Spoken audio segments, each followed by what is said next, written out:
Hi guys, how are you? E aí, como é que você tá? Eu me chamo Ava Rocha, seja bem-vindo a mais um vídeo aqui no canal. E como você viu aí no título do vídeo, eu vou estar analisando o inglês da Annie Gabrielle. A Annie, ela faz parte do grupo Na United, que é formado por integrantes do mundo todo. E eu vou analisar o inglês dela. Quero deixar claro que se você for fã da Annie Gabrielle, eu não estou aqui pra julgar, pra criticar o inglês dela. Não, muito pelo contrário. Eu tô aqui até mesmo pra ver o que eu entendo, pra dar minha opinião, porque assim como eu, ela é brasileira e fala inglês. E pelo que eu vi, é um inglês muito bom. Então eu tô aqui pra analisar o inglês dela e mostrar que você também pode aprender inglês, assim como eu, assim como ela e assim como vários brasileiros. Se você gosta desse tipo de conteúdo, se inscreve aqui no canal, vou trazer mais vídeos analisando inglês, de pessoas, letras de músicas. E também, se você gostar, deixa seu like, que aí o YouTube vai entender que você gosta desse tipo de vídeo. Agora, sem mais enrolação, vamos lá. Ok, já estou aqui com o vídeo da Annie Gabrielle. Vou colocar aqui algumas partes, eu vou cortar, não vou colocar o vídeo todo. Infelizmente, não consegui achar muitos vídeos dela falando em inglês. Só consegui achar esse que estava completamente em inglês. Inclusive, eu gosto de passar, eu já passei esse vídeo para alunos meus, né? Tem uma aluna minha que ela gosta muito desse grupo. Então, eu resolvi passar justamente para trazer a perspectiva de uma brasileira falando inglês, para que ela tivesse essa ideia. Então, vou aqui analisar com vocês o que eu consegui entender. Eu já vi desse vídeo, eu vou falar para vocês mais sobre essa questão de entender, quando a pessoa é brasileira, se interfere, se não. Então, vamos lá, eu vou soltar um pouquinho, vamos começar a ver como esse inglês da Annie Gabrielle.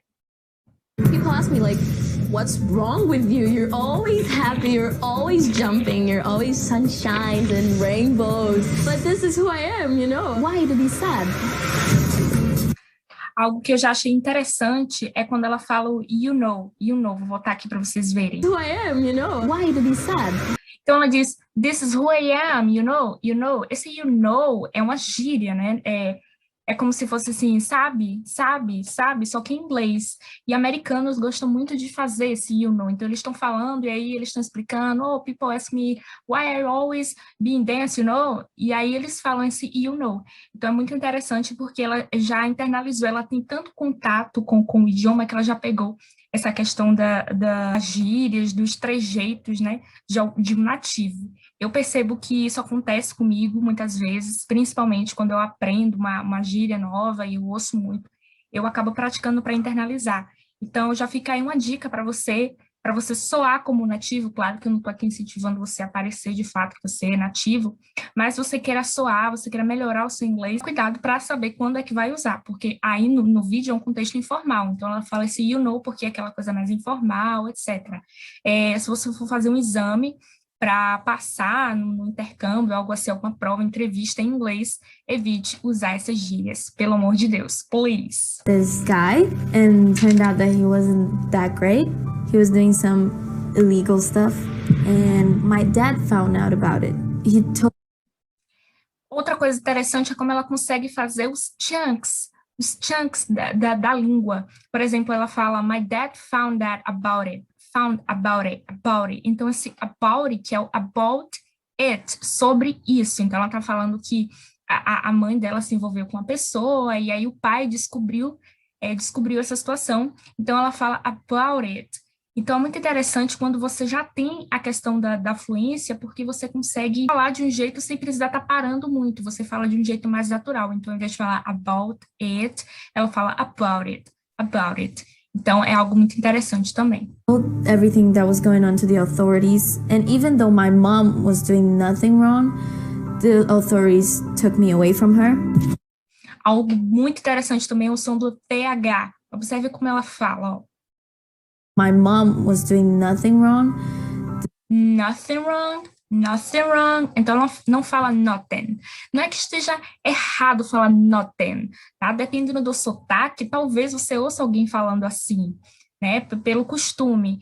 Só que o que acontece? O som do TH no inglês, ele geralmente pede, nessa palavra, ele pede um som, como se fosse a língua entre os dentes. Então, nothing. Mom was doing nothing wrong.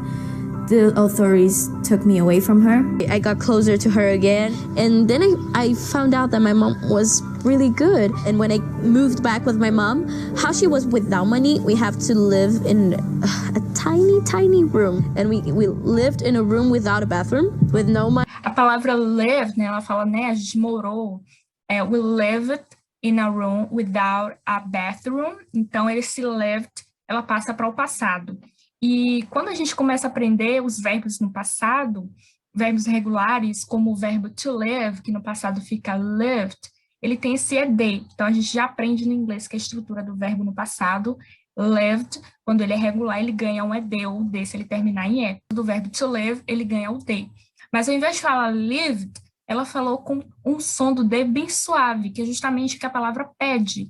É uma dica para você, quando você for falar essa palavra, você falar como se fosse um t, porque o d ele fica bem fraco. Então, ao invés de falar lived, ela fala lived, lived, lived. Sometimes I wanted a food, I wanted a snack, and she couldn't buy it. And she was And she couldn't buy it. She couldn't buy it. Interessante quando ela consegue fazer essa contração, né? She couldn't, né? Então, ela não pôde. She couldn't.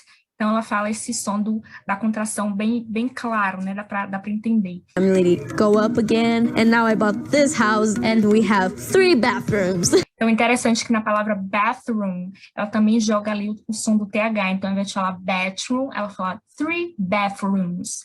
Também o three, né? Que a gente fala tree, mas tree em inglês é árvore. Então, a gente tem que se atentar, porque tem essa diferençazinha bem suave, mas que muda muito o sentido da palavra. Então, quando a gente fala 3, a gente precisa dar esse som do TH. Então, three. E ela fala, né? 3 bathrooms. Então, ela fala, né? 3 banheiros. I would like to see the end of the prejudice and the racism. Muito interessante como ela fala a palavra racismo, né? Racism, em inglês. Esse som do S com M, ele é puxado como se fosse um A. Racism, zam. E ela fala isso perfeitamente, dá para compreender. We all have feelings, so we should share this, and maybe the world would be like an amazing place.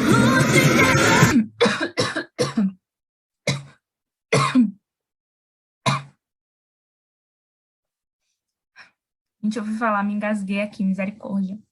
Voltando, quando ela fala essa frase aqui, Would be like an amazing place. an amazing place.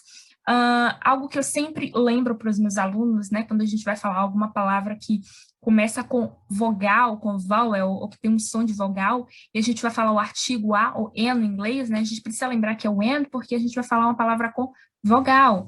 Então, por exemplo, se a gente falar cell phone, a cell phone, mas se a gente for falar uma palavra com vogal, a gente precisa colocar o an. Então, ela lembrou bem disso. E por quê?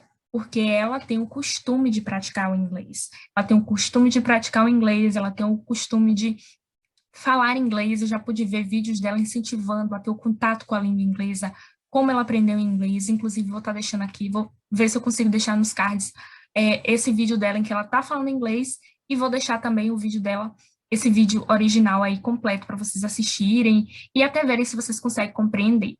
Então, pelo que eu percebi da Anne Gabriele sobre a questão de compreender o inglês dela, visto que eu sou brasileira, com certeza é muito mais fácil entender uma pessoa que é da sua nacionalidade, da mesma nacionalidade que a sua, falando o idioma que você estuda. Ela usa as palavras que geralmente um brasileiro usa, porque a gente tem aquele contato que o brasileiro tem. Então, a nossa word choice, que o professor Mário Vergara, ele fala muito isso. Word choice, que é a nossa escolha de palavras, ela vai ser diferente da escolha de um nativo. O nativo, ele vai escolher, ele tem outras palavras, porque ele tem mais contato, a vivência dele é maior com o idioma, a questão da cultura, algumas expressões, a gente conhece expressões que têm um sentido, e talvez ele conheça uma outra com aquele mesmo sentido que a gente nunca viu, nunca ouviu. Então, a word choice, a escolha de palavras, ela é bem diferente. Então, quando a gente vê uma pessoa que é da mesma nacionalidade que a nossa, ela geralmente vai escolher aquelas palavras que a gente também escolhe, porque a gente vê muito, principalmente quem faz curso de inglês, são palavras que são as mais escolhidas pelo curso, pelo fato de ser muito popular. Também tem isso, né? O nativo, ele pode escolher uma palavra que não seja tão popular para a gente, porque o que é passado para a gente é aquilo que é mais usado, é aquilo que é mais geral. Eu quero mostrar para você, quando eu trago esse vídeo, é que você pode falar inglês, você pode falar inglês, se comunicar. A Anne, ela parece assim que ela consegue compreender bastante.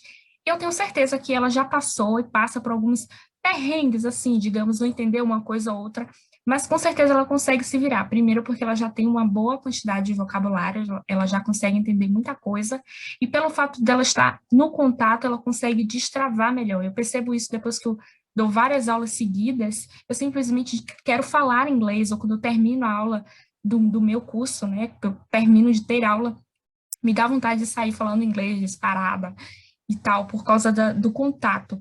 Então, tenha contato com aquele idioma, porque o seu cérebro, ele se sente forçado, vai começar, você vai perceber que vai começar a sair. Claro que não vai ter, assim, um momento que você vai dar um start e dizer, agora eu sou fluente. Comigo aconteceu de eu dar um start e perceber que eu estava conseguindo pensar nas palavras sem muito esforço, né? Mas isso depois de um bom tempo de exposição. Então, se expõe ao idioma, assim como a Anne fez, para que você consiga também falar inglês. Eu vou trazer mais vídeos falando sobre essa questão de destravar o inglês, de praticar, como praticar. Então, foi isso. Foi isso, eu espero que você tenha gostado da minha análise. E pelo que eu pude ver, a Anne, ela tem um inglês muito bom. E esse vídeo foi também para te mostrar que, assim como ela, assim como eu, você também pode aprender inglês. Lembrando que eu sou professora de inglês, eu dou aulas particulares, online e totalmente ao vivo. Eu também tenho o meu curso gravado, eu vou estar deixando todas as informações aí no primeiro comentário, vou estar fixando para você conhecer mais sobre o meu trabalho de teacher. E é isso, deixa o seu like e se inscreve no canal se você gosta desse tipo de conteúdo que eu vou trazer muito mais. Bye, bye!